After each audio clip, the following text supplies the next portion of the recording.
Hi, Assalamualaikum warahmatullahi wabarakatuh. My name is Nuraja binti Muhammad Kifri and my mentor number is 291623. So for today, I'm going to give a talk about how emotional intelligence (EQ) can transform our relationships. In which I will start in which that have you ever been in agreement where you could not even recall the beginning of it and the middle of it? Perhaps you did not intend on what you say, or you were surprised by others, someone a response or feedback. I said this because I also experienced this kind of situations, and I believe that everyone also face this phase and the moment, even at the university or maybe when you enter at the workplace environment. At this point, this accident actually can teach us an important lessons in which that partnerships sometimes feel due to their poorly controlled emotion rather than significant event itself. There is a EQ or emotional intelligence enter the picture. In contrast to it, IQ is more to the logical, and which EQ emotional intelligence is more to the controlling emotions, both our own and those of others. Additionally, it's a relationally a game changer, and I will demonstrate to you for today on how to develop your EQ, and it may improve both your personal and professional relationships. Okay, so we move to the next step. The next is that self-awareness, in which means that it starts with you. It begins with you inside yourself. Self-awareness is one of the cornerstones of the EQ. When was the last time you experienced the extreme distress? Have you given any thought to the question, why am I feeling this way? When we pause to identify our feelings, automatically we take back to the control. That moment for me occurred when a conversation with a friend, in which means that I understood that sometimes my emotions start to kick due to my stress, because of my assignment due date at the university was the real reason for it. The stress actually started interrupt our emotions because we keep thinking it, in which means that I actually wasn't upset about what she has said to me.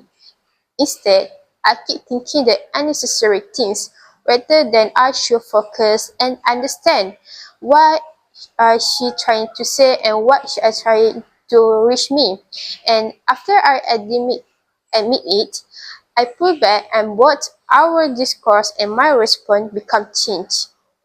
This is how self-awareness function in ourselves.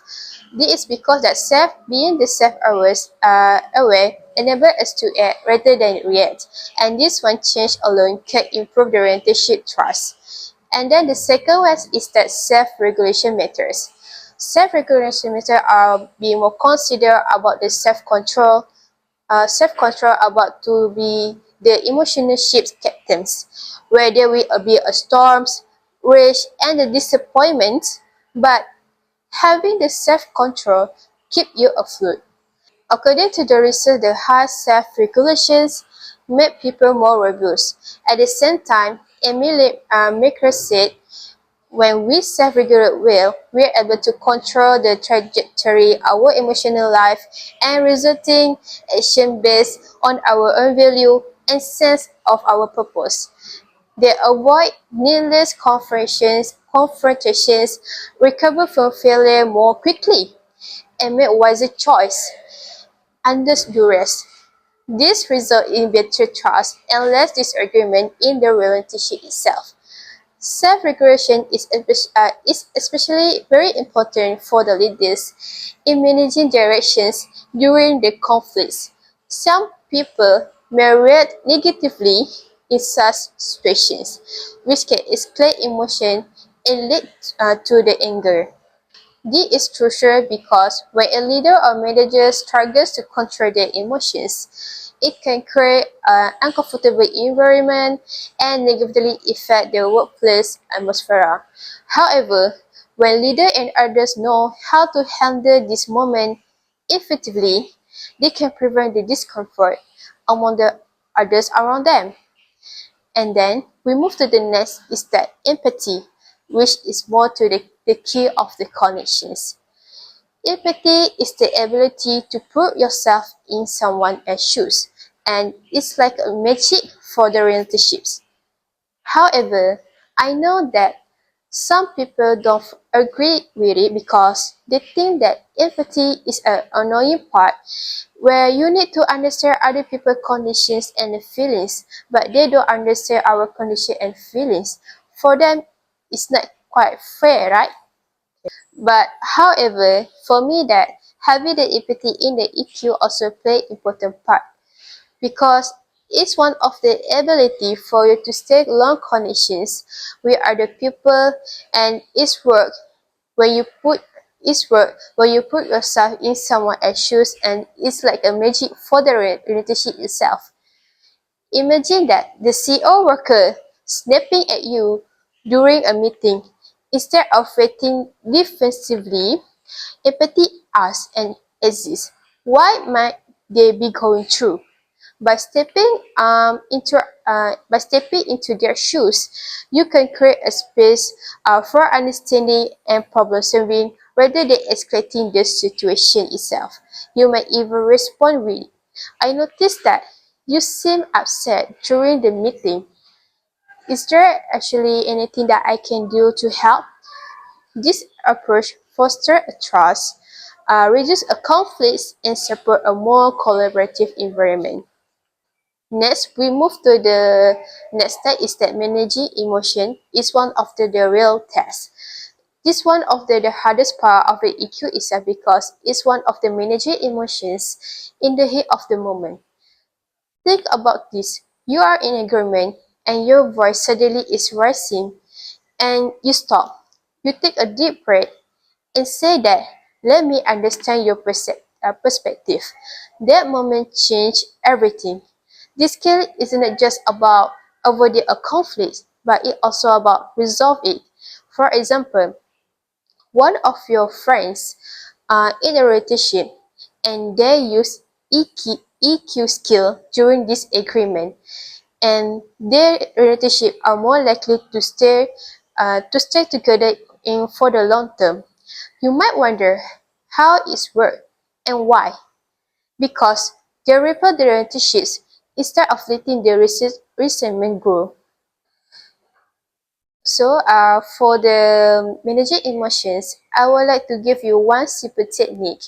It is the name it to tame it method. So, the name it to tame it method actually is one of the simple yet powerful emotional regulation strategies that actually be introduced by Dr. Dennis Siegel, a psychiatry and neuroscience expert. This method helps manage the intense emotions by identifying and labeling them, which it reduces their intensity and makes them easier to handle. It means that when you are overwhelmed, name the emotion that you are feeling. Maybe you are feeling anger, frustration, or sad during that time. This is because that, according to the research, this method can lower your emotional intensity, and then it can help you approach the situation more calmly. In conclusions, emotional intelligence is not just about a buzzword. It's a transformative tool for enhanced relationships, and whether personal or professional.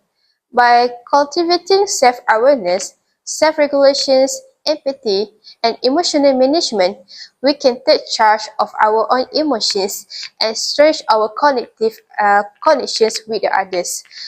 Ultimately, mastery of the EQ is not just about for the better relationships. It is about becoming a better version of yourself. As you live here today, I encourage you to take a first step towards greater emotional intelligence. Start small, pause, reflect, and then respond with the intentions. And watch how your interaction transform. And thank you, that's all for me.